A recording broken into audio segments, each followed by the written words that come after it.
Hi friends, please subscribe to Amravati Media and press the bell icon for more latest updates.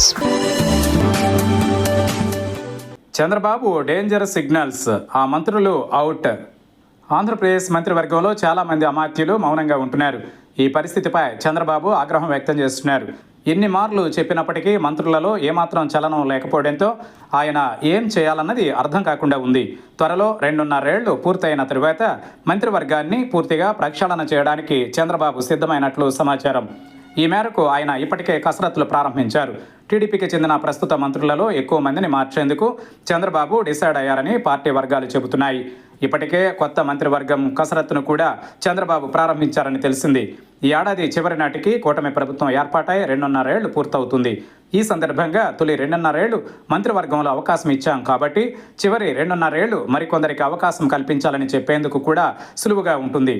అందుకే మరో 6 నెలల పాటు మాత్రమే కొందరు మంత్రులు ఉంటారని ఇప్పటికే ప్రచారం ఊపందుకుంది. కొందరు మంత్రులకు డేంజర్ సిగ్నల్స్ కూడా కనిపించాయని అంటున్నారు.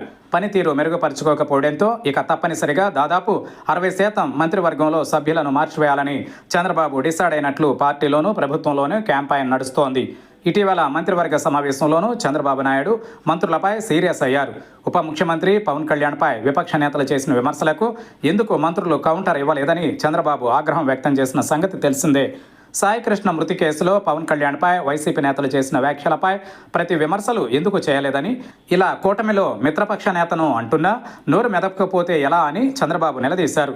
ఇప్పటికే పలుమార్లు మంత్రులకు వార్నింగ్ ఇచ్చినప్పటికీ ఫలితం లేకపోవడంతో ఎన్నికల నాటికి వీరినే కొనసాగిస్తే పార్టీ రాజకీయంగా ఇబ్బందులు పడతామని భావించి చంద్రబాబు వారిని మార్చివేయడానికి సిద్ధమవుతున్నారు. ఈసారి సీనియర్ నేతలకు మంత్రులుగా బాధ్యతలను అప్పగించే అవకాశాలు ఉన్నాయి.